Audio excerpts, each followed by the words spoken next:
নবীজি সাল্লাল্লাহু আলাইহি ওয়াসাল্লামের শানের তালুটা আমরা এইভাবে আলোচনা করব যে হযরত আম্মা জান আয়েশা সিদ্দিকা রাদিয়াল্লাহু তাআলা আনহার একটা হাদিস আছে যে খায়রুকুম লি আহলি ওয়া আনা খায়রুকুম লি আহলি।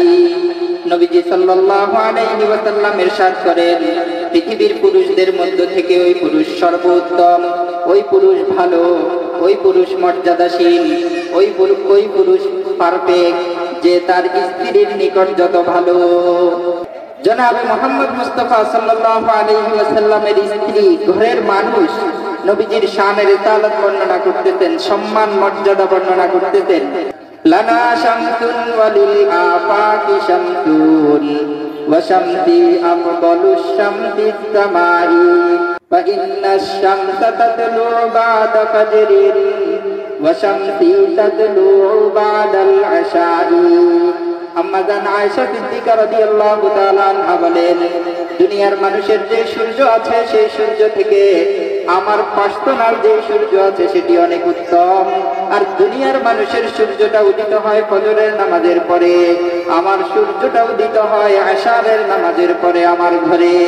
বুঝে থাকতে বলুন তো, আম্মা জান আয়েশা সিদ্দিকা রাদিয়াল্লাহু তাআলা আনহার যে সূর্য আশারের নামাজের পরে তার ঘরে উদিত হয় সেটি কি?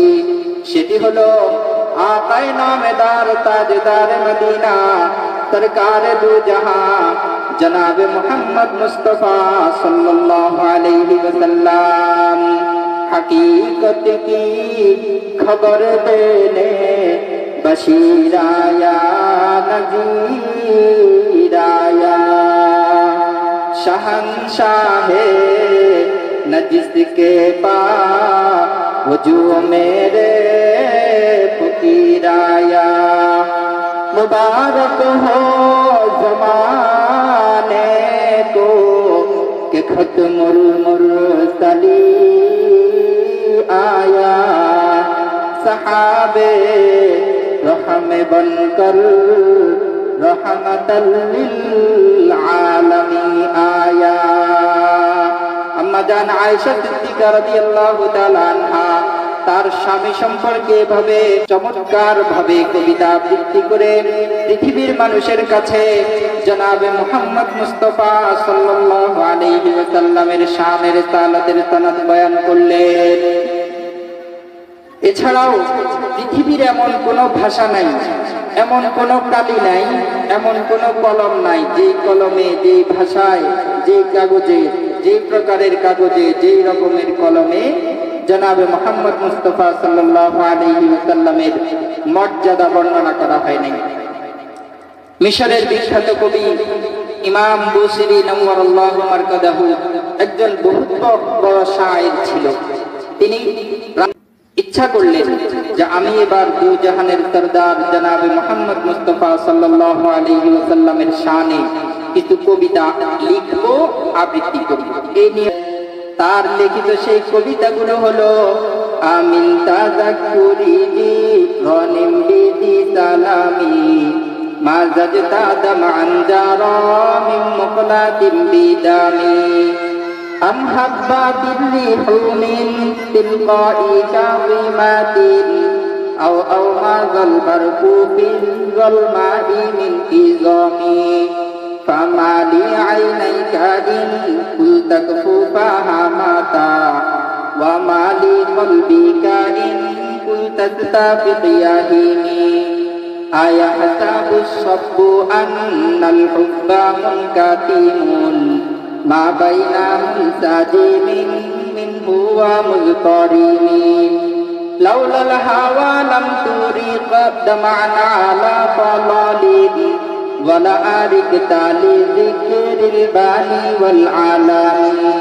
فكيف تنكر حبا بعدما شهدت به عليك عدول الدمع والسقام يا لائمي في الهوى الأزري معذرة مني إليك ولو أنصفت لم تلومي عادتك حالي على تدليل مستقيرين عن الوشاة ولا تجد منحسنين ما حزتاني المتحالى إن لست أسمعه إن المحب عاني العزال بصمامي إني اتهمت نفسي الشيب بعزالي والشيب أبعد في نصح من التهام ما حزتاني المتحالى إن لست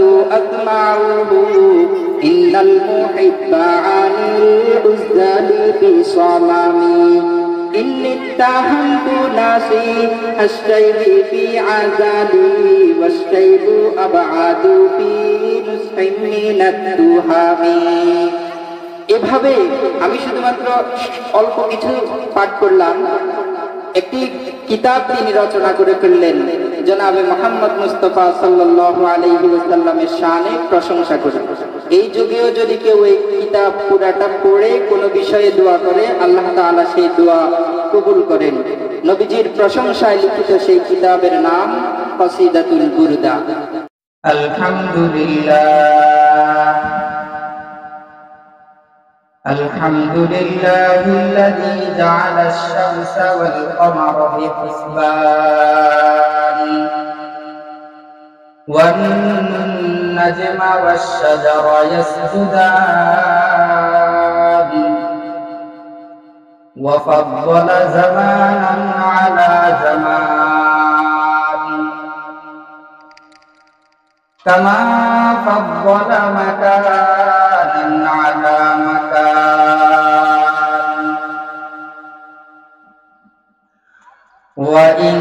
وإنسانا على إنسان ونشهد أن لا إله إلا الله وحده لا شريك له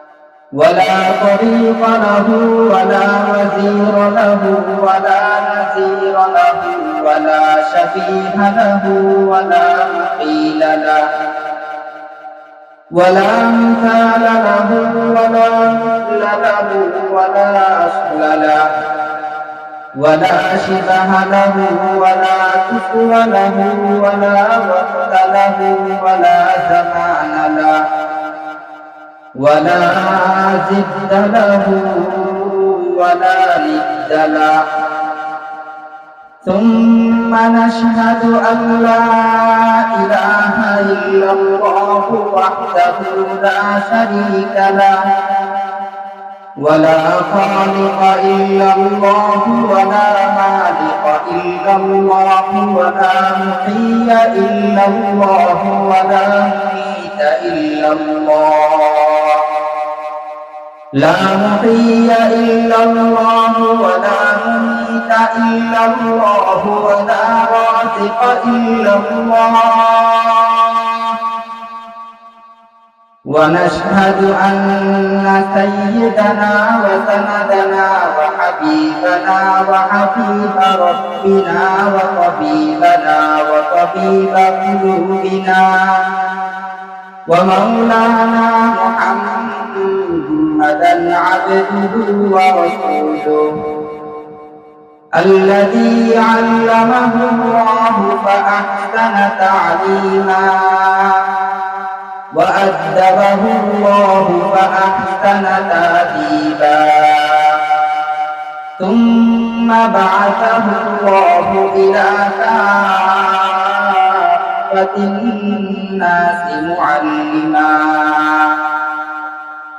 اللهم فصل وسلم عليه وعلى آله وأصحابه وأزواجه وذرياته وعلماء أمته وفقهاء ملته ونجباء طريقته أجمعين أما بعد فقد قال الله تبارك وتعالى في كلامه المجيد أعوذ بالله من الشيطان الرجيم بسم الله الرحمن الرحيم قل إن كنتم تحبون الله فاتبعوني يحببكم الله ويغفر لكم ذنوبكم والله غفور رحيم. وعن جابر رضي الله تعالى عنه قال قال رسول الله صلى الله عليه وسلم أعطيت خمسا لم يعطهن أحد قبلي نصرت بالرعب مسيرة شهر وجعلت لي الأرض مسجدا وأحلت لي المغانم ولم تحل لأحد قبلي وأعطيت الشفاعة وكان النبي يبعث إلى قومه خاصة وبعثت إلى الناس عامة.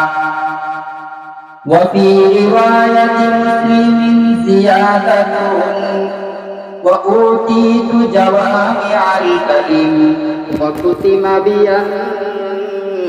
النبيون أو كما قال عليه الصلاة والسلام. हम शान रसालत पे है दिल दादा व शहीदा हम शान रसालत पे है दिल दादा व शहीदा हम शान रसालत पे है कुर्बान जुवैदा हम शान रसालत पे है कुर्बान जुवैदा वो जिसकी जुबा शान रसालत को घटा दे वो जिसकी जुबा शान रसालत को घटा दे ऐ शान रसालत के गुलाम को मिठा दे ऐ शान रसालत के गुलाम को मिठा दे वो जिसकी कलम शान रसालत को मिठा दे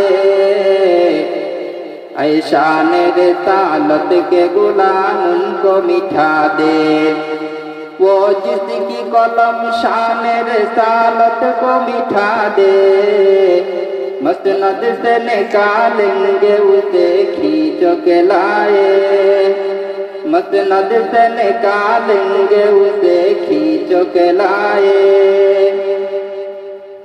मुअज़्ज़ज़ मुहतरम हज़रात उलमाए किराम আমার প্রিয় এলাকাবাসী আত্মীয় স্বজন পরিচিত জন প্রিয়জন বন্ধু বান্ধব আল্লাহ তাআলার দরবারে লক্ষ কোটি শুকরিয়া যে মহান রব্বুল আলামিন আমাদেরকে উম্মাহের এই ক্রান্তিকালে দাওয়াত তাবলীগের নিসবতে তালিম ও তাআল্লুমের নিসবতে কিছু কথা বলার জন্য এবং শোনার জন্য সমবেত হওয়ার তৌফিক দিয়েছেন। সেজন্য আমরা সকলেই কালিমাতুশ শুকর আদায় করে পড়ছি আলহামদুলিল্লাহ। সম্মানিত উপস্থিতি, আজকে আমরা আলোচনা করব। আমাদের আলোচ্য বিষয় হলো শানে রিসালাত। শান মানে হলো মর্যাদা, রিসালাত মানে হলো আমাদের প্রিয় নবী হযরত মুহাম্মদ সাল্লাল্লাহু আলাইহি ওয়াসাল্লামকে যে দায়িত্ব দিয়ে আল্লাহ তাআলা প্রেরণ করেছেন, যে দ্বীনকে প্রচার প্রসার করার জন্য যে দায়িত্ব দিয়েছেন সেটিকে রিসালাত বলা হয়। আর রিসালাতের বার্তাবাহক ধারক বাহক জনাবে মুহাম্মদ মুস্তাফা সাল্লাল্লাহু আলাইহি ওয়াসাল্লাম, ওনাকে বলা হয় রাসূল। আপনাদের সামনে আমি আল্লাহ তাআলার পবিত্র কোরআন থেকে সূরা আলে ইমরানের একটি আয়াত তিলাওয়াত করেছি। আল্লাহ তাআলা এই আয়াতে ইরশাদ করছেন, قل إن كنتم تحبون الله فاتبعوني يحببكم الله। আল্লাহ তাআলা নবীজি সাল্লাল্লাহু আলাইহি ওয়াসাল্লামকে লক্ষ্য করে বলছেন যে মানুষকে আপনি বলে দেন, কেউ যদি আমাকে মহব্বত করে, কেউ যদি আল্লাহ তাআলাকে মহব্বত করে, সেজন্য প্রিয় নবী হযরত মুহাম্মদ সাল্লাল্লাহু আলাইহি ওয়াসাল্লামের অনুসরণ এবং অনুকরণ করে। যে যত বেশি নবীজি সাল্লাল্লাহু আলাইহি ওয়াসাল্লামের অনুসরণ করতে পারবে, বোঝা যাবে সে তত বেশি আল্লাহ তাআলাকে মহব্বত করে। এই আয়াতে কারিমাটি আল্লাহ তাআলা নাযিল করার একটি প্রেক্ষাপট আছে, যাকে শানে নুজুল বলে আমরা জানি। এই আয়াতের শানে নুজুল হলো নবীজি সাল্লাল্লাহু আলাইহি ওয়াসাল্লামের সামনে এসে কিছু মানুষ বলছিলেন, দাবি করছিলেন যে তারা আল্লাহ তাআলাকে অনেক বেশি ভালোবাসে। এখন দাবি করা তো সহজ, কিন্তু কাউকে ভালোবাসা, কাউকে মানা এবং সেটির সত্যতা সঠিক থাকা, এটি তো অনেক কঠিন। তারা যে আল্লাহ তাআলাকে ভালোবাসে এই দাবি তো করলো, কিন্তু ভালোবাসার প্রতীক, ভালোবাসার প্রমাণ, ভালোবাসার নমুনা কি হবে, এটি হলো বিষয়। তো যখন এই মানুষগুলো নবীজি সাল্লাল্লাহু আলাইহি ওয়াসাল্লামের সামনে এসে বলছিলেন, দাবি করছিলেন যে তারা আল্লাহ তাআলাকে ভালোবাসে, তখন আল্লাহ তাআলা নবীজি সাল্লাল্লাহু আলাইহি ওয়াসাল্লামের উপরে আয়াত নাযিল করে জানিয়ে দিলেন যে আল্লাহ তাআলাকে ভালোবাসার দাবি করলেই হবে না, ভালোবাসা মাপার দুনিয়াতে একটি কষ্টি পাথর আছে। সেই কষ্টি পাথরের যাচাইয়ে যারা টিকবে তাদেরকেই আল্লাহ তাআলার অনুসারী, আল্লাহ তাআলার একাত্মবাদী বিশ্বাসী, আল্লাহ তাআলাকে মহব্বত করে, তাদেরকেই এই বিশেষণে বিশেষায়িত করা যাবে। তো আল্লাহ তাআলা এখানে মানুষদেরকে লক্ষ্য করে বলছেন যে কুল ইন কুনতুম তুহিব্বুনাল্লাহা ফাত্তাবিউনি ইউহিব্বুকুমুল্লাহ। হে নবী, আপনি মানুষ সকলকে বলে দেন, যারা আমাকে মহব্বত করে তারা যেন আপনার অনুসরণ ও অনুকরণ করে, যাতে করে আমিও তাদেরকে মহব্বত করি, যাতে করে আল্লাহ তাআলাও তাদেরকে মহব্বত করে। তাহলে এখান থেকে আমরা বুঝতে পারলাম যে আল্লাহ তাআলার অনুগত্যশীল বান্দা হতে হলে আমাদেরকে প্রিয় নবী হযরত মুহাম্মদ সাল্লাল্লাহু আলাইহি ওয়াসাল্লামের দেখানো পথে মথে চলতে হবে। তাহলেই যে যত বেশি নবীজি সাল্লাল্লাহু আলাইহি ওয়াসাল্লামের সুন্নতের অনুকরণ করবে, তার দেখানো পথে চলবে, বুঝে যাবে সে তত বেশি আল্লাহ তাআলাকে মহব্বত করে।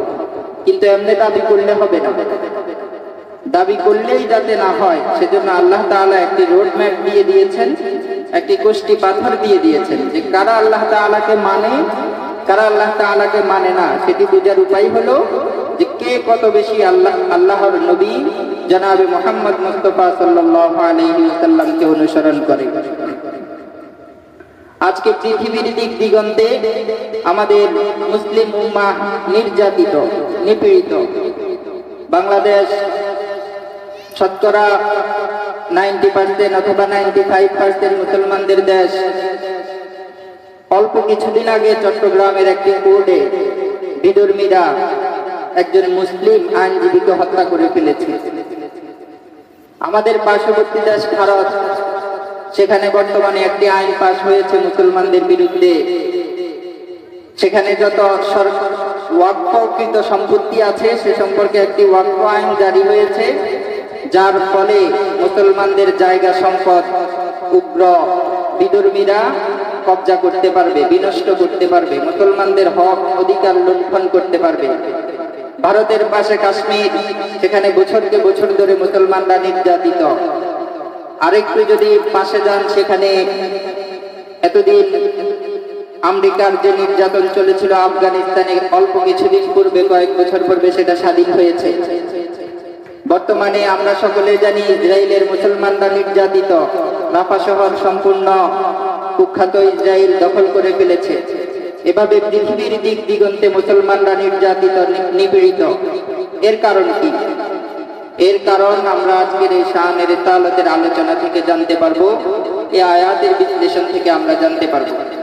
আল্লাহ তাআলা বলছেন যে আল্লাহ তাআলার নৈকট্যপ্রাপ্ত অনুগত্যশীল বান্দা যদি কেউ হতে হয়, তাহলে তাকে কি করতে হবে বুঝে থাকলে বলুন? তাকে নবীজি সাল্লাল্লাহু আলাইহি ওয়াসাল্লামের অনুসরণ অনুকরণ করতে হবে। যে যত বেশি অনুসরণ অনুকরণ করবে সে তত বেশি আল্লাহ তাআলার অনুগত্যশীল বান্দা হতে পারবে। কিন্তু আজকে পৃথিবীর দিক দিগন্তে আমাদের এই পদস্খলন, অপমান, অপদস্থ, জুলুম, নির্যাতন শিকারের একমাত্র কারণ হলো আমরা জনাবে মুহাম্মদ মুস্তাফা সাল্লাল্লাহু আলাইহি ওয়াসাল্লামের দেখানো পথ এবং মত থেকে সরে গিয়েছি। ইসলাম ও এর বিধিবিধান যেভাবে আমাদেরকে চলতে বলতে করতে বলা হয়েছে, আমরা এর থেকে দূরে সরে গিয়েছি। যার কারণে মুসলমানরা একসময় অর্ধজাহান শাসন করেছে, কিন্তু বর্তমানে প্রতিটি ভূখণ্ডে মুসলমানরা নির্যাতিত। এই অবস্থা থেকে আমরা যদি উত্তরণ হতে হয়, আমরা যদি আমাদের হারানো ইতিহাস ঐতিহ্যকে পুনরুদ্ধার করতে হয়, আমাদের যে ইতিহাস ছিল, আমাদের যে ঐতিহ্য ছিল, সেটিকে যদি আমরা আবার ফিরে পেতে হয়, তাহলে আমাদেরকে কি করতে হবে? গরে সুন্নতে নববী কি করে पैरवी उम्मत, तू पास निकल जाएगा फिर उसका सफीना। এ যুগে এসেও যদি কোনো নবীর উম্মত নবীজি সাল্লাল্লাহু আলাইহি ওয়াসাল্লামের দেখানো পথ এবং মতে চলতে পারে, তাহলে পৃথিবীতে আমাদের উপর যে জুলুম নির্যাতনের স্টিম রোলার চলছে, সেই ভয়াবহ তুফান থেকে আমরা মুক্তি পেতে পারবো। मोमिन जो पेदा नक्श कदम पाए नबी हो जेरे कदम आज भी आलम का खजीना। কোন মুমিন যদি আজকেও পরিপূর্ণভাবে হযরত মুহাম্মদ সাল্লাল্লাহু আলাইহি ওয়াসাল্লামের অনুসরণ করতে পারে, তাহলে পুরা পৃথিবীর ধন দৌলত, শাসন মর্যাদা, জাহ ও হিশমত সবকিছু মুসলমানদের কদমের নিচে আসতে বাধ্য। এটি একমাত্র সম্ভব হবে জনাবে মুহাম্মদ মুস্তাফা সাল্লাল্লাহু আলাইহি ওয়াসাল্লামের দেখানো পথে যদি আমরা নিজের জীবনকে পরিচালিত করতে পারি। কবি বলছেন, মুমিন जो पेदा नक्श कदम पाए नबी हो जेरे कदम आज भी आलम का खजीना। যে মুমিন নবীজি সাল্লাল্লাহু আলাইহি ওয়াসাল্লামের দেখানো পথে চলবে, তার পায়ের নিচে পৃথিবীর সবকিছু এসে ধর্ণা দিতে বাধ্য। গরে সুন্নতে নববী কি করে पैरवी उम्मत, तू पास निकल जाएगा फिर उसका सफीना। আপনি মনে করেন পৃথিবীটা হলো একটা সাগরের মতো, আমরা একটা সাগরে আছি। তো ফিলিস্তিনের মুসলমানরা, গাজার মুসলমানরা, ভারতের নির্যাতিত মুসলমানরা, আমাদের কাশ্মীরের নির্যাতিত মুসলমানরা তাহলে একটা সাগরের মধ্যে আছে। পৃথিবীটাকে যদি আমরা একটা সাগর মনে করি, তাহলে তারা এখন বর্তমানে কোথায় আছে? সাগরে আছে। আর তাদের উপর যে জুলুম নির্যাতন চলতেছে, সেটাকে আপনি একটা তুফান মনে করেন। কি মনে করেন? তুফান। তো সাগরের মধ্যে যদি তুফান শুরু হয়ে যায়, মানুষ কি বিপদে থাকে না শান্তিতে থাকে? বিপদে থাকে। তো এখন সাগরের মধ্যে যখন মুসলমানরা বর্তমানে বিপদে পড়ে গেল, তুফানে আক্রান্ত হলো, এর থেকে বাঁচার উপায় বলতেছেন যে সেটি হলো নবীজি সাল্লাল্লাহু আলাইহি ওয়াসাল্লামের দেখানো পথ এবং মতে যদি ওই নৌকাটাকে চালানো যায়, তাহলে এই তুফান থেকে, বিদর্ভীদের নির্যাতন থেকে, জুলুম থেকে নিজেদের ইতিহাস ঐতিহ্য আবার পুনরুদ্ধার করার যেই কাজ আছে, সেটি সহজ হবে নবীজি সাল্লাল্লাহু আলাইহি ওয়াসাল্লামের দেখানো পথ এবং মতে যদি আমরা চলতে পারি। কিন্তু কাউকে যদি কেউ অনুসরণ করতে হয়, তাহলে তার প্রতি তার একটা ভক্তি লাগে, ঠিক আছে না? আজকে এখানে যখন মুশতাকুন নবী কাসিমি সাহেব আসবেন, এরপরে মুফতি আনিসুর রহমান আশরাফি সাহেব আসবেন, তখন এই মাঠটি এরকম অর্ধেক পরিপূর্ণ থাকবে না, পুরোটা ভরে যাবে। পুরোটা ভরে যাবে কেন? তাদের পরিচিতি আছে, সুখ্যাতি আছে, বক্তবৃন্দ আছে, যার কারণে তারা কখন আসবেন মানুষ সেই ইনফরমেশন সংগ্রহ করে প্রস্তুত হয়ে বসে আছে, সময় মতো সব কাজ ফেলে দিয়ে এখানে প্যান্ডেলে এসে তাদের ওয়াজ শুনবেন, ঠিক না? এটি কি কারণে? তাদের বিষয়, তাদেরকে মানুষ চেনেন, তাদের মর্যাদা, তাদের বয়ানের গুরুত্ব মানুষের অন্তরে আছে, সেজন্য। তো আমরা যে জনাবে মুহাম্মদ মুস্তাফা সাল্লাল্লাহু আলাইহি ওয়াসাল্লামকে অনুকরণ করতে হবে, তাহলে আমরা কোন নবীর অনুকরণ করব সে সম্পর্কে আমাদের জানা থাকতে হবে, তাহলেই সহজে অনুকরণ করা যাবে। এজন্য আজকে আমরা শানে রিসালাত আলোচনা করব। এবার নবীজি সাল্লাল্লাহু আলাইহি ওয়াসাল্লামের শানে রিসালাতটা আমরা এইভাবে আলোচনা করব যে হযরত আম্মা জান আয়েশা সিদ্দিকা রাদিয়াল্লাহু তাআলা আনহার একটা হাদিস আছে যে খৈরুকুম খৈরুকুম লি আহলি ওয়া আনা খৈরুকুম লি আহলি। নবীজি সাল্লাল্লাহু আলাইহি ওয়াসাল্লাম ইরশাদ করেন, পৃথিবীর পুরুষদের মধ্য থেকে ওই পুরুষ সর্বোত্তম, ওই পুরুষ ভালো, ওই পুরুষ মর্যাদাশীল, ওই পুরুষ পারফেক্ট যে তার স্ত্রীর নিকট যত ভালো। পৃথিবীর পুরুষদের মধ্যে সবচেয়ে উত্তম পুরুষ, ভালো পুরুষ কে? যে তার ঘরের স্ত্রীর নিকট ভালো। এবার আমরা জানবো যে আমাদের নবী জনাবে মুহাম্মদ সাল্লাল্লাহু আলাইহি ওয়াসাল্লাম তার স্ত্রীদের কাছে কেমন ছিলেন। এখান থেকে আমরা শানের রিসালাতের আলোচনাটা শুরু করব। যে নবীজি সাল্লাল্লাহু আলাইহি ওয়াসাল্লামের মর্যাদাটা তার ঘরের মানুষের কাছে কেমন ছিল। তার ঘরে একাধিক স্ত্রী ছিল, এর মধ্য থেকে সবচেয়ে প্রিয় স্ত্রী ছিল আম্মা জান হযরত আয়েশা সিদ্দিকা রাদিয়াল্লাহু তাআলা আনহা। তিনি হযরত মুহাম্মদ সাল্লাল্লাহু আলাইহি ওয়াসাল্লামের শানের রিসালাত বর্ণনা করতেছেন যে তার প্রিয় স্বামী তার নিকট কেমন, এটি তিনি বর্ণনা করতেছেন যে হে পৃথিবীর মানুষ শোনো, তোমাদের সকলের জন্য সকালবেলা ফজরের পরে একটি সূর্য উদিত হয় দুনিয়ার আসমানে। আমি আম্মা জান আয়েশা সিদ্দিকা রাদিয়াল্লাহু তাআলা আনহার জন্য একটা সূর্য আছে, সেই সূর্যটা দুনিয়ার সূর্য নয়, সেটি আমার পার্সোনাল সূর্য, আর এটি উদিত হয় আমার ঘরে এশারের নামাজের পরে। লানা শামসুল ওয়ালিল আফাকি শামসুল ওয়া শামসি আফদালুশ শামসিস সামাই। আম্মা জান আয়েশা সিদ্দিকা রাদিয়াল্লাহু তাআলা আনহা বলেন, ও পৃথিবীর মানুষ শোনো, আমার একটি সূর্য আছে আর পৃথিবীর মানুষের একটি সূর্য আছে। লানা শামসুল ওয়ালিল আফাকি শামসুল ওয়া শামসি আফদালুশ শামসিস সামাই।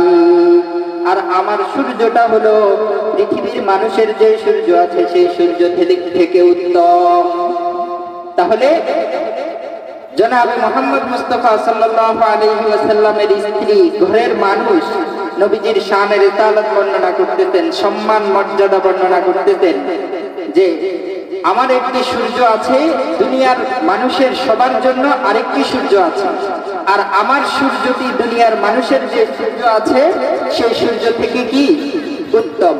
এখন সেই দুনিয়ার মানুষের সূর্য কোনটা, আর আম্মা জান আয়েশা সিদ্দিকা রাদিয়াল্লাহু তাআলা আনহার সূর্য কোনটা, সেটি লানা শামসুল ওয়ালিল আফাকি শামসুল ওয়া শামসি আফদালুশ শামসিস সামাই ফা ইন্নাশ শামসা তাতলু বা'দা ফাজরিন ওয়া শামসি তাতলু বা'দাল আশাই।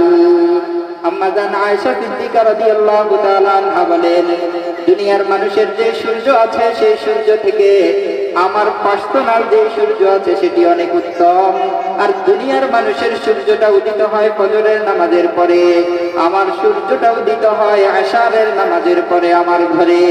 বুঝে থাকতে বলুন তো, আম্মা জান আয়েশা সিদ্দিকা রাদিয়াল্লাহু তাআলা আনহার যে সূর্য আশারের নামাজের পরে তার ঘরে উদিত হয় সেটি কি?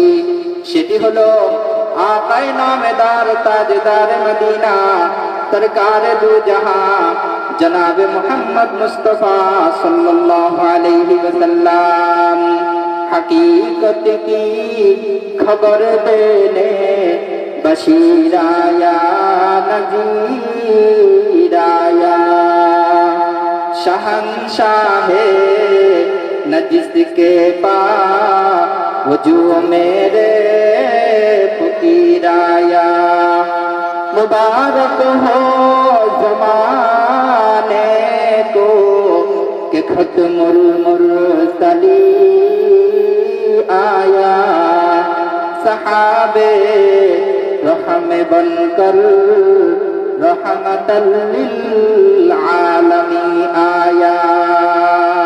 আম্মা জান আয়েশা সিদ্দিকা রাদিয়াল্লাহু তাআলা আনহা তার স্বামী সম্পর্কে এভাবে চমৎকার ভাবে কবিতা আবৃত্তি করে পৃথিবীর মানুষের কাছে জনাবে মুহাম্মদ মুস্তাফা সাল্লাল্লাহু আলাইহি ওয়াসাল্লামের শানের রিসালাতের সনদ বয়ান করলেন।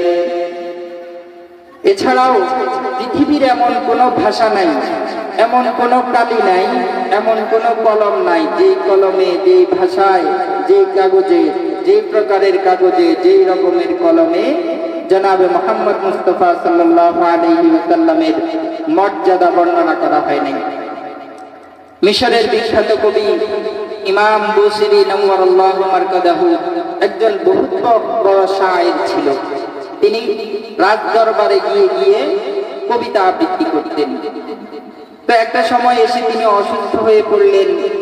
ইচ্ছা করলেন যে আমি এবার দু জাহানের সরদার জনাবে মুহাম্মদ মুস্তাফা সাল্লাল্লাহু আলাইহি ওয়াসাল্লামের শানে কিছু কবিতা লিখবো, আবৃত্তি করব।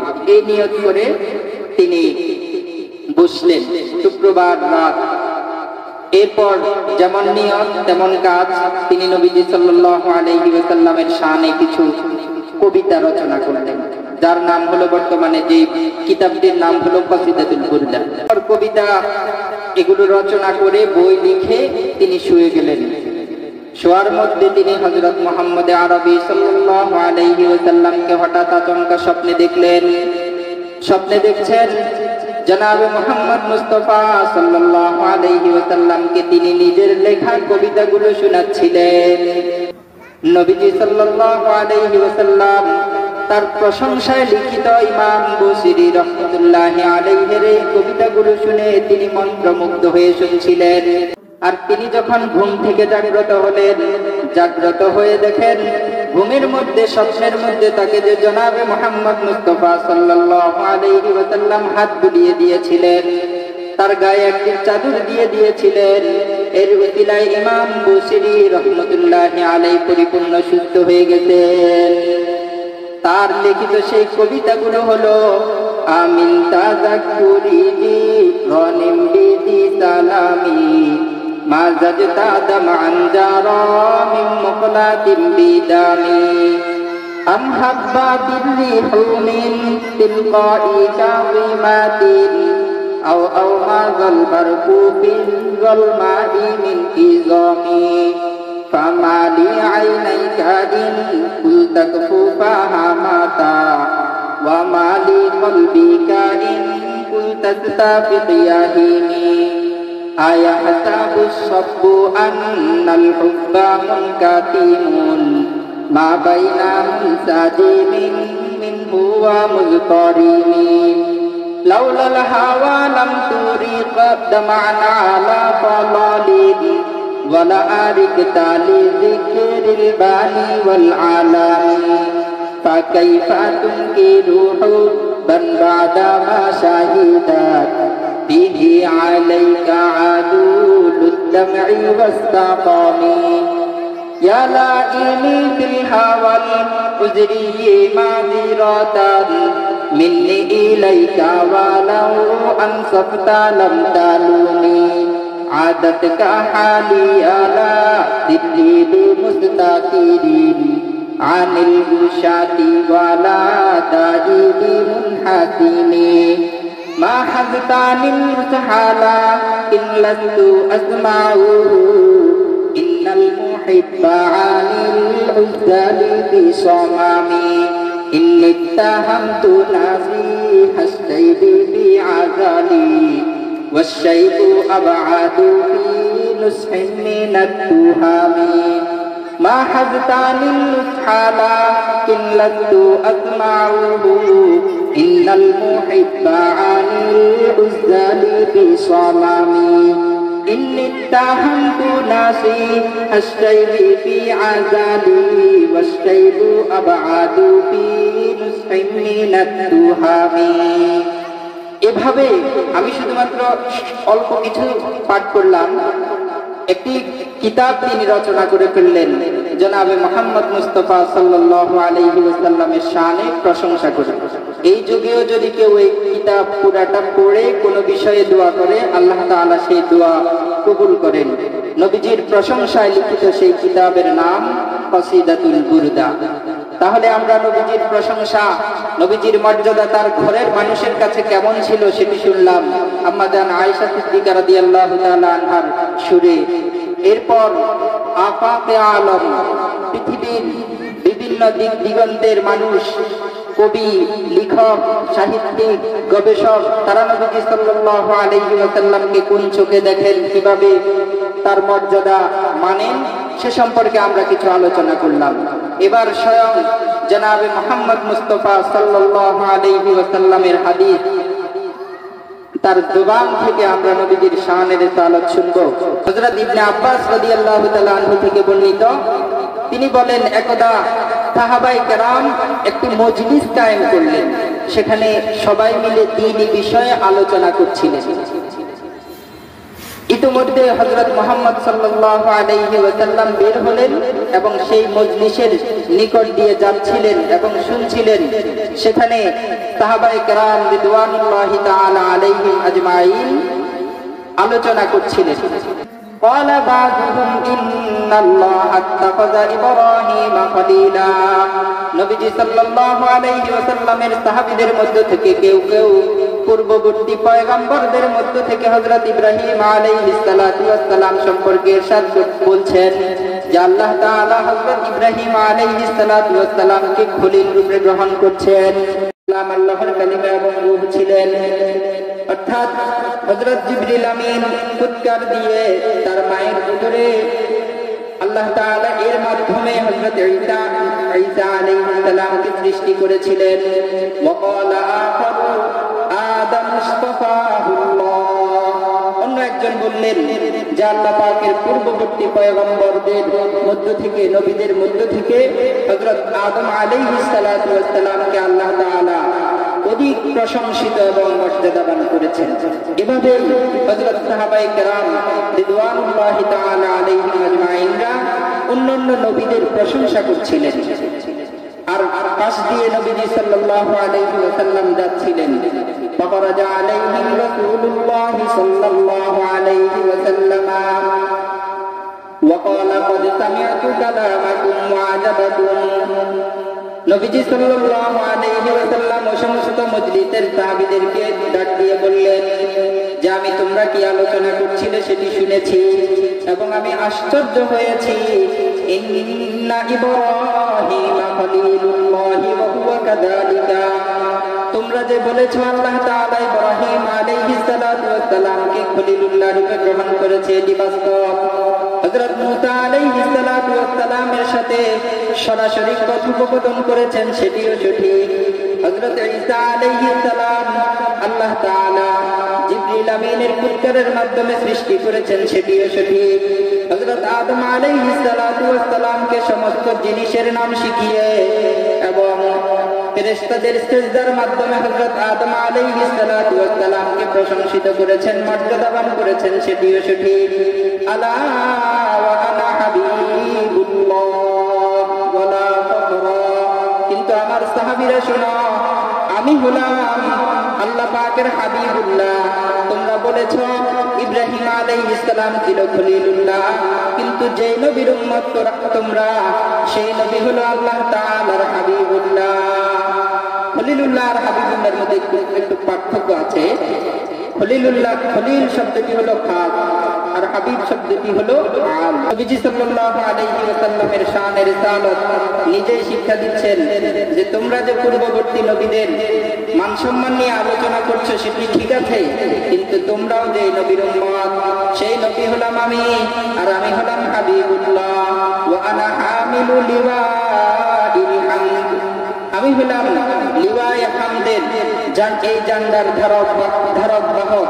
আনা হামিলু লিওয়াইল হামদি ইয়াউমাল কিয়ামাতি তাহতাহা আদম ফামান দুনাহু। যার ছায়াতলে হযরত আদম আলাইহিস সালাম এবং পৃথিবীর সমস্ত মানব সম্প্রদায় থাকবেন। শুধু তাই নয়, এই সমস্ত গুণাবলী তোমাদের সামনে আমি তুলে ধরছি, সেটি ফখর করে নয়, মর্যাদা বয়ানের জন্য নয়, বরং আল্লাহ তাআলার কৃতজ্ঞতা স্বরূপ আমি বলছি যে আমি হলাম হাবিবুল্লাহ। 2 নাম্বার, আমি হলাম হামিলে লিওয়ায়ে হামদ। 3 নাম্বার হলো ওয়া আনা আউয়ালু শাফিঈন ওয়া আউয়ালু মুশাফফাইন ইয়াউমাল কিয়ামাহ ওয়ালা ফাখরা। আমি হলাম কিয়ামতের দিন সর্বপ্রথম যে শাফাআত করবে সেই নবী, আর যার শাফাআত করা হবে সেই নবী। ওয়া আনা আউয়ালু শাফিঈন ওয়া আউয়ালু মুশাফফাইন ইয়াউমাল কিয়ামাতি ওয়ালা ফাখরা। শুধু তাই নয়, ওয়া আনা আউয়ালু মান ইউহাল্লিকু ফিলাকাল জান্নাতি ওয়ালা ফাখরা। শুধু তাই নয়, আমি হলাম কিয়ামতের দিন সর্বপ্রথম ওই ব্যক্তি যে কিয়ামতের দিন জান্নাতের কড়া নাড়বে। এটিও আমি অহংকার করে ইরশাদ করছি না, বলছি না, বরং আল্লাহ তাআলার কৃতজ্ঞতা স্বরূপ বলছি। ফায়ুদখিলুনিহা ওয়া মাই ফুকারাউল মুমিনিন, সর্বপ্রথম কিয়ামতের দিন আমি জান্নাতের কড়া নাড়বো আর আমার সাথে ফুকারাউল মুমিনিনরা থাকবেন। শুধু তাই নয়, ওয়া আনা আকরামুল আউয়ালিনা ওয়াল আখিরিন, ওয়া আনা আকরামুল আউয়ালিনা ওয়াল আখিরিনা আলাল্লাহি ওয়ালা ফাকরা। ও আমার সাহাবীরা শোনো, তোমরা বলেছ আল্লাহ তাআলা হযরত আদম আলাইহিস সালাতু ওয়াস সালামকে সম্মানিত করেছেন সমস্ত ফেরেশতাদের সিজদা, ইবলিস ছাড়া, এবং সমস্ত নামগুলোকে শিক্ষা দেওয়ার মাধ্যমে। কিন্তু আল্লাহ তাআলা আখিরি পয়গম্বর জনাব মুহাম্মদ মুস্তাফা সাল্লাল্লাহু আলাইহি ওয়াসাল্লামকে পৃথিবীর আগের পরের যত নবী রাসূল আছে এবং মানুষ আছে সবার চাইতে ওয়া আনা আকরামুল আউয়ালিনা ওয়াল আখিরিনা আলাল্লাহি ওয়ালা ফাকরা, আমি পৃথিবীর আগের পরের সবার চাইতে নবী রাসূল মানব সম্প্রদায় যত কিছু আছে সব কিছু থেকে আল্লাহ তাআলা আখিরি নবী জনাবে মুহাম্মদ মুস্তাফা সাল্লাল্লাহু আলাইহি ওয়াসাল্লামকে সম্মানিত করেছেন। হাকিকত কি খবর দেলে বশিরায়া নজীরায়া शहंशाहे नजिस के पा मुझू मेरे फकीराया, मुबारक हो जमाने को कि खत्मुल मुरसली आया, सहाबे रहमे बनकर रहमतल लिल आलमीन आया। সম্মানিত উপস্থিতি, এটি তো ছিল নবীজি সাল্লাল্লাহু আলাইহি ওয়াসাল্লামের একটি স্বাভাবিক শানের চালক। কিন্তু আমাদের স্পেশাল নবী জনাবে মুহাম্মদ মুস্তাফা সাল্লাল্লাহু আলাইহি ওয়াসাল্লামের সর্বক্ষেত্রে কিছু স্পেশালিটি আছে। নবীজি সাল্লাল্লাহু আলাইহি ওয়াসাল্লাম হাদিস ইরশাদ করছেন, ওয়ান জাবির রাদিয়াল্লাহু তাআলা আনহু قال رسول الله صلى الله عليه وسلم أوتيت خمسا لم يؤتهن أحد قبلي نصرت بالرعب مسيرة شهر وجعلت لي الأرض مسجدا وطهورا। হযরত জাবির রাদিয়াল্লাহু তাআলা আনহু থেকে বর্ণিত, তিনি বলেন নবীজি সাল্লাল্লাহু আলাইহি ওয়াসাল্লাম ইরশাদ করেন যে আমাকে 5টি বৈশিষ্ট্য এমন দেওয়া হয়েছে যেগুলো আমার আগের কোন নবীকে দেওয়া হয় নাই। 1 নাম্বার হলো নুসিরতু বিররুবি মাসিরাতা শাহরিন, আমাকে 1 মাসের দূরত্বের ভীতি দ্বারা সাহায্য করা হয়েছে। নবীজি সাল্লাল্লাহু আলাইহি ওয়াসাল্লামের কথাটা বুঝতে হবে যে 5টি গুণ বৈশিষ্ট্য এমন আছে যেগুলো আগের কোন নবীকে দেওয়া হয়নি। 1 নাম্বার গুণ হলো নুসিরতু বিররুবি মাসিরাতা শাহরিন, আমাকে 1 মাসের দূরত্বের ভীতি দ্বারা সাহায্য করা হয়েছে। অর্থাৎ নবীজি সাল্লাল্লাহু আলাইহি ওয়াসাল্লাম যদি কোনো যুদ্ধে যাবেন এরকম কোনো তারিখ নির্দিষ্ট হয়, কোথাও সমাবেশ করবেন সেটার তারিখ নির্দিষ্ট হয়, কোথাও মেহমান হবেন সেটার তারিখ নির্দিষ্ট হয়, তাহলে সেখানের শয়তান, কাফের, মুশরিক এবং ইসলাম বিদ্বেষী যারা আছে তাদের মধ্যে 1 মাস আগ থেকে একটি আলোড়ন সৃষ্টি হয়ে যেত, তাদের মধ্যে একটি ভীতি সৃষ্টি হয়ে যেত। এখানে একটি চেতনার কথা আছে, এখানে একটি ইবরত হাসিলের কথা আছে। আমরা যে নবীর অনুসারী, যে নবীর উম্মত, সেই নবী কোথাও যদি যেতেন, সেই নবী কোথাও যদি তারিখ নির্দিষ্ট হতো মেহমান হবেন, সেখানে 1 মাস আগ থেকে আলোড়ন সৃষ্টি হয়ে যেত, শয়তান পলায়ন করত, শত্রুদের মধ্যে, কাফের মুশরিকদের মধ্যে ভীতি সঞ্চার হতো। সেই নবীর উম্মত হয়ে আমরা যদি কোথাও যাই 1 সপ্তাহ আগে অথবা 15 দিন আগে অথবা 1 দিন আগেও, সেখানে একটি গাছের পাতাও নড়ে না। আমরা কোথাও গেলে কি আমরা যাওয়ার কারণে গাছের পাতা নড়া শুরু করে? মানুষ ভয়ে ভীত হয়ে যায়? হয় না। এর কারণ কি? এর কারণ হলো মুমিন জু পেদা নকশ কদম পায়ে নবী হো, ओ ज़ेरे कदम आज भी आलम का खजीना गर सुन्नत नबवी की करे पैरवी उम्मत तूफान से निकल जाएगा फिर उसका सफीना। নবীজি সাল্লাল্লাহু আলাইহি ওয়াসাল্লাম কোথাও গেলে এক মাস আগ থেকে নবীজিকে স্পেশাল ভাবে যে ভয় দিয়ে সাহায্য করা হয়েছে সেটি যদি আমরাও হাসিল করতে হয় তাহলে সেই নবীর দেখানো পথ এবং মতে চলতে হবে। যেভাবে করলে বললে তিনি খুশি হন আল্লাহ তাআলা খুশি হবেন, সেভাবে চললে বললে করলে পরেই তো আমাদের মাঝে সে নবী জনাবে মুহাম্মদ মুস্তাফা সাল্লাল্লাহু আলাইহি ওয়াসাল্লামের সেই গুণ আমাদের মধ্যে আসবে। এজন্য আমরা অনেক পিছিয়ে পড়েছি, নবীজির সুন্নাহ অনুসরণ থেকে আমরা অনেক দূরে সরে পড়েছি, যার কারণে আজকে আমি শুরুতেই বলেছিলাম পৃথিবীর দিক দিগন্তে আমরা মাইর খাচ্ছি। পৃথিবীর 57টি মুসলিম দেশের 57 জন রাষ্ট্রপ্রধান এরা যদি হযরত ওমর রাদিয়াল্লাহু তাআলা আনহুর চেতনায় উজ্জীবিত হতো, এরা যদি হযরত ওমর রাদিয়াল্লাহু তাআলা আনহুর রাষ্ট্র পরিচালনার যে পলিসি, মুসলমানদের জন্য তার যে দরদ, আপনারা ঘটনা শুনেছেন রাত্রিবেলা গিয়ে তিনি খোঁজ খবর নিতেন, একটি ঘটনা প্রসিদ্ধ আছে। এরকম পৃথিবীর 57টি মুসলিম দেশের 57 জন রাষ্ট্রপ্রধান যদি শুধুমাত্র হযরত ওমর রাদিয়াল্লাহু তাআলা আনহুর আদর্শের অনুসরণ করার চেষ্টা করত, মদিনার রাষ্ট্রনায়ক, মানবতার মুক্তির সনদ, মানবতার মুক্তির একচ্ছত্র প্রতিষ্ঠাতা জনাব মুহাম্মদ মুস্তাফা সাল্লাল্লাহু আলাইহি ওয়াসাল্লামের আদর্শের রাষ্ট্রপতি হতো, রাষ্ট্রপ্রধান হতো, তাহলে আজকে কুখ্যাত ইসরায়েলের নেতানিয়াহু পৃথিবীতে 57 জন রাষ্ট্রপ্রধান যদি ঐক্যবদ্ধভাবে মুসলমানদের জন্য কাজ করত এবং তাদের যদি সেই এক মাস আর্থিকের দূরত্বের যে রোগ ছিল সেটা যদি 57 জন রাষ্ট্রপ্রধানের মধ্যে অর্ধেকও থাকত, তাহলে নেতানিয়াহু নয় পৃথিবীর সমস্ত পরাশক্তি মিলিয়েও আমাদের আল আকসার দিকে তাকানোর সাহস হইত না। কিন্তু আজকে তারা তাকানোর সাহস পায়। পৃথিবীর 57টি রাষ্ট্রের 57 জন রাষ্ট্রপ্রধান আছে, প্রাইম মিনিস্টার আছে, রাষ্ট্রপতি আছে, সেনাবাহিনী প্রধান আছে, বিমান বাহিনী প্রধান আছে, পুলিশ প্রধান আছে, গোয়েন্দা সংস্থার প্রধান আছে। কিন্তু থাকলেও এদের ভিতরে যে পাওয়ার থাকলে তাদেরকে কাফের মুশরিকরা ভয় পাবে, সেই পাওয়ার নাই। যার কারণে আজকে পৃথিবীর দিক দিগন্তে আমাদেরকে কাফের মুশরিকরা যেভাবে পাচ্ছে সেভাবে নিষ্পেষণ করে ফেলছে।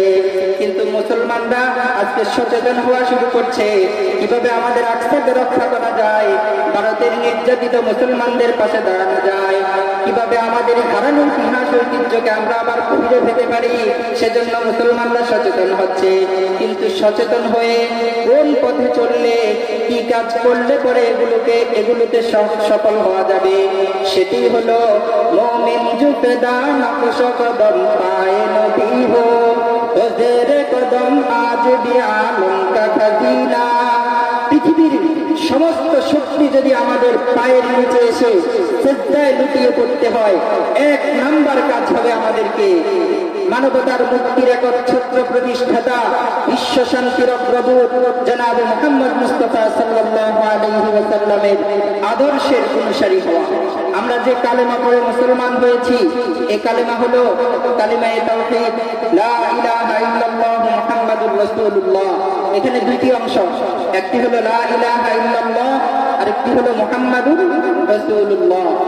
লা ইলাহা ইল্লাল্লাহ হলো আমাদের উদ্দেশ্য, আর প্রত্যেকটি উদ্দেশ্যে পৌঁছার জন্য একটি আদর্শের প্রয়োজন হয়। আল্লাহ তাআলা লা ইলাহা ইল্লাল্লাহ এর সাথে মুহাম্মাদুর রাসূলুল্লাহ যুক্ত করে আমাদেরকে শিক্ষা দিয়েছেন। পৃথিবীর যে কোনো সেক্টরে যদি আমরা সফল হতে হয়, ব্যক্তি জীবন, সামাজিক জীবন, পারিবারিক জীবন, রাষ্ট্রীয় জীবন, আন্তর্জাতিক জীবন, যেই জীবনে আপনাকে সফল হতে হবে, উদ্দেশ্যে যদি পৌঁছতে হয়, তাহলে আদর্শ একটা, সেটা হলো কি মুহাম্মাদুর রাসূলুল্লাহ, লা ইলাহা ইল্লাল্লাহ মুহাম্মাদুর রাসূলুল্লাহ। আর নবীজি সাল্লাল্লাহু আলাইহি ওয়াসাল্লামের কাছে এসে যখন মানুষ বলছিল যে আমরা আল্লাহ তাআলাকে মহব্বত করি, আমরা উদ্দেশ্যে পৌঁছতে চাই, তখন আল্লাহ তাআলা আয়াত নাযিল করে দিলেন, যে আয়াতটি আমি শুরুতে তেলাওয়াত করেছি, কুল ইন কুনতুম তুহিব্বুনাল্লাহা ফাত্তাবিউনি ইউহিব্বুকুমুল্লাহ। ও আমার নবী, আপনার সামনে এসে যারা দাবি করছে যে তারা আমাকে মহব্বত করে, এদেরকে আপনি জানিয়ে দেন শুধু মুখে দাবি করলে হবে না, আমাকে মহব্বত করার প্রমাণ হলো যে যত বেশি আপনি জনাবে মুহাম্মদ মুস্তাফা সাল্লাল্লাহু আলাইহি ওয়াসাল্লামকে মহব্বত করবে। সুতরাং নবীজি সাল্লাল্লাহু আলাইহি ওয়াসাল্লামের যে পাঁচটি সিফাত আমরা বর্ণনা করছিলাম, যে নবীজি কোথাও গেলে এক মাস আগ থেকে মানুষের মধ্যে ভীতি সঞ্চার হতো। মানুষ মানে কারা? ঈমানদারদের মধ্যে খুশি জাগত, আর কাফের মুশরিকরা ভয়ে ভীত হয়ে যেত, শয়তান পলায়ন করত। নুসিরতু বিররুবি মাসিরাতা শাহরিন, নবীজি বলেন আমাকে এমন পাঁচটি সিফাত দেওয়া হয়েছে যেটি আমার পূর্বে আর কোন নবীকে দেওয়া হয় নাই। এক নাম্বার হলো নুসিরতু বিররুবি মাসিরাতা শাহরিন, এই আলোচনাটা আমরা করলাম। দুই নাম্বার হলো ওয়াজুইলাত লিয়াল আরদু মাসজিদান ওয়া তাহুরা, আগের বিভিন্ন নবীদেরকে বিভিন্ন গোত্রের জন্য নির্দিষ্ট করে পাঠানো হয়েছিল। আমি আতায়না মেদার তাজদারে মদিনা দু জাহানের সরদার জনাবে মুহাম্মদ মুস্তাফা সাল্লাল্লাহু আলাইহি ওয়াসাল্লামকে পুরা পৃথিবীর সকল মানব সম্প্রদায়ের জন্য নবী করে প্রেরণ করা হয়েছে। আর পুরা পৃথিবীর জমিন সরজমিনকে আমার উম্মতের জন্য উন্মুক্ত করে দেওয়া হয়েছে। যেখানেই নামাজের ওয়াক্ত হবে, যেখানেই নামাজের সময় হবে, পবিত্র স্থানে তোমরা নামাজ আদায় করতে পারবা। সুতরাং নুসিরতু বিররুবি মাসিরাতা শাহরিন ওয়া জুইলাত লিয়াল আরদু মাসজিদান ওয়া তাহুরা। নবীজি বলেন পাঁচটি বৈশিষ্ট্যের মধ্য থেকে আমার দুই নাম্বার বৈশিষ্ট্য হলো পুরা পৃথিবীর সমস্ত জমিনকে আমার উম্মতের জন্য সিজদার জায়গা বানিয়ে দেওয়া হয়েছে। যেখানে নামাজের সময় হবে, প্রাপ্তবয়স্ক মানুষ যেন সেখানে নামাজ আদায় করে। তিন নাম্বার বৈশিষ্ট্য হলো ওয়া উহিল্লাত লিয়াল মাগানিম ওয়া লাম তাহিল্লা লিআহাদিন ক্বাবলি, যুদ্ধের পরে যে সম্পদ আছে সেটি শুধুমাত্র আমি জনাবে মুহাম্মদ মুস্তাফা সাল্লাল্লাহু আলাইহি ওয়াসাল্লামের জন্য হালাল করে দেওয়া হয়েছে, আগের কোন নবীর জন্য সেটি হালাল ছিল না। ওয়া উতিতুশ শাফাআ, আমাকে কিয়ামতের কঠিন ময়দানে যেদিন পিতার কাছে যখন সন্তান একটু ন্যাক চাইবে, সেদিন পিতা বলবে পৃথিবীতে আমার কোনো সন্তান ছিল না, তুমি কে, তোমাকে আমি চিনছি না। মাতার কাছে যখন চাইবে, ওই আদরের সন্তানকে মাতাও ভুলে যাবে। ইয়াউমা ইয়াফিল্লুল মারউ মিন আখিহি ওয়া উম্মিহি ওয়া আবিহি, সেই কঠিন কিয়ামতের দিন উম্মত দিশেহারা হয়ে ফিরবে। সমস্ত নবীরা যখন শাফাআত করতে অপারগ হবে, তখন আমি জনাবে মুহাম্মদ মুস্তাফা সাল্লাল্লাহু আলাইহি ওয়াসাল্লাম শাফাআত করব। ওয়া আনা আউয়ালু শাফিঈন ওয়া আউয়ালু মুশাফফাইন ইয়াউমাল কিয়ামা, আমি সর্বপ্রথম কিয়ামতের দিন শাফাআত করব এবং আমার সেই শাফাআতকে কবুল করবেন মুহাম্মদ আরবি হায় ও নবী রোজে কিয়ামত, মুহাম্মদ আরবি হায় ও নবী রোজে কিয়ামত, শাফাআত করেগা আল্লাহ के पास गुनाहगार उम्मत, শাফাআত করেগা আল্লাহ के पास गुनाहगार उम्मत। আল্লাহ তাআলা আমাদেরকে প্রিয় নবীর সুন্নাহকে আঁকড়ে ধরে আমাদের হারানো ইতিহাস ঐতিহ্যকে আমরা যেন আবার পুনরুজ্জীবিত করতে পারি, ফিরে পেতে পারি। পৃথিবীর নির্যাতিত মুসলিম ভূখণ্ডে আবার যেন শান্তির বাতাস আমাদের প্রচেষ্টায়, আমাদের যুদ্ধ জিহাদে আবার যেন ফিরিয়ে আনতে পারি। সেজন্য নবীজি হযরত মুহাম্মদ সাল্লাল্লাহু আলাইহি ওয়াসাল্লামের সুন্নাহের অনুকরণের বিকল্প নাই। সেই সুন্নাহ যেন আমরা অনুসরণ করে আবারও আমরা আমাদের হারানো ইতিহাস ঐতিহ্যকে ফিরে পেতে পারি। আল্লাহ তাআলা আমাদেরকে সেই তৌফিক দান করুন। ওয়া আখিরু দাওয়ানা আলহামদুলিল্লাহি রাব্বিল আলামিন।